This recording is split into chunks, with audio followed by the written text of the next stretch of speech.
আসসালামু আলাইকুম প্রিয় দর্শক।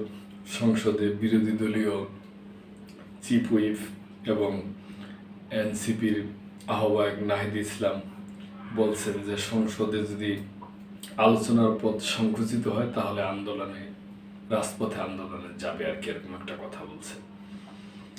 সংসদে আলোচনার পথ সংকুচিত করলে রাজপথে আন্দোলন।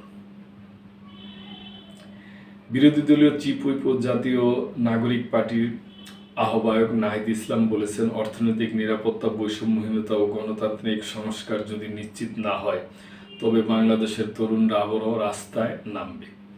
হুঁশিয়ারি দিয়ে তিনি বলেন, সরকার যদি সংসদে আলোচনার পথ সংকুচিত করে তাহলে বারবার আন্দোলন সংগ্রাম রাজপথে গড়াবে। শুক্রবার বিকালে রাজধানীর বাংলা মোটরের কেন্দ্রীয় কার্যালয়ে এনসিপির যাত্রা বইয়ের মোড়ক উন্মোচন অনুষ্ঠানে তিনি এসব কথা বলেন। নাহিদ ইসলাম বলেন, এনসিপি কোনো আকস্মিক দল নয়, বরং বৈষম্য বিরোধী ছাত্র আন্দোলন ও জাতীয় নাগরিক কমিটির সমন্বিত প্রচেষ্টার ফসল। বৈষম্য বিরোধী ছাত্র আন্দোলন ছিল রাজপথের শক্তি আর নাগরিক কমিটি ছিল তরুণ নেতৃত্বের প্ল্যাটফর্ম। নাহিদ ইসলাম বলেন, এনসিপি শুধু ক্ষমতা পরিবর্তনের রাজনীতিতে বিশ্বাসী নয়, বরং সংস্কার এবং ন্যায় বিচারের রাজনীতি করতে চায়। যদি অর্থনৈতিক নিরাপত্তা, বৈষম্যহীনতা এবং গণতান্ত্রিক সংস্কার নিশ্চিত না হয় তবে দেশের তরুণরা আবারও রাজপথে নামতে বাধ্য হবে। 2024-25 সময়টি সারা বিশ্ব জেনজি আন্দোলনের বছর। নেপাল সহ বিভিন্ন দেশে তরুণরা সফল হচ্ছে এবং বাংলাদেশেও সেই ধারা অব্যাহত থাকবে।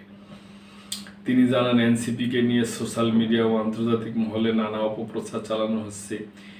এই বই পাঠ করলে সাধারণ মানুষ ও গবেষকরা দলটির প্রকৃত অবস্থান ও লক্ষ্য সম্পর্কে স্বচ্ছ ধারণা পাবেন। এনসিপির সদস্য সচিব আক্তার হোসেন বলেন, এবারের নির্বাচনে এনসিপি 30টি আসনে প্রতিদ্বন্দ্বিতা করে 6টি আসন পেয়েছে। তার ভাষায় 30টি আসনে নির্বাচন করে 3% ভোট পাওয়া কম কিছু নয়। ভোটের অনুপাতে আমরা 3য় অবস্থানে উঠে এসেছি, এটাই আমাদের বড় সফলতা। বইয়ের লেখক মাহবুব আলম বলেন, এই বই এনসিপিকে নিয়ে লেখা প্রথম প্রামাণ্য দলিল। এতে এনসিপির রাজনৈতিক কর্মসূচি ও সাংগঠনিক কর্মকাণ্ডের পাশাপাশি শেখ হাসিনার 16 বছরের ফ্যাসিবাদী শাসনের সমালোচনামূলক বিশ্লেষণ তুলে ধরা হয়েছে। এই বই সাধারণ পাঠক, দলীয় কর্মী এবং সমসাময়িক রাজনীতি নিয়ে আগ্রহী গবেষক ও শিক্ষাবিদদের জন্য একটি আকর গ্রন্থ হিসাবে কাজ করবে। অনুষ্ঠানে অন্যান্যদের মধ্যে উপস্থিত ছিলেন এনসিপির যুগ্ম আহ্বায়ক সারোয়ার তুষার, মুজাহিদুল ইসলাম শাহীন, ডায়াসপোরা এয়ারলাইন্সের আহ্বায়ক সাইফ ইবনে সারোয়ার, বইটি প্রকাশনা প্রতিষ্ঠান আদর্শ প্রকাশনীর স্বত্বাধিকারী মাহবুব রহমান প্রমুখ।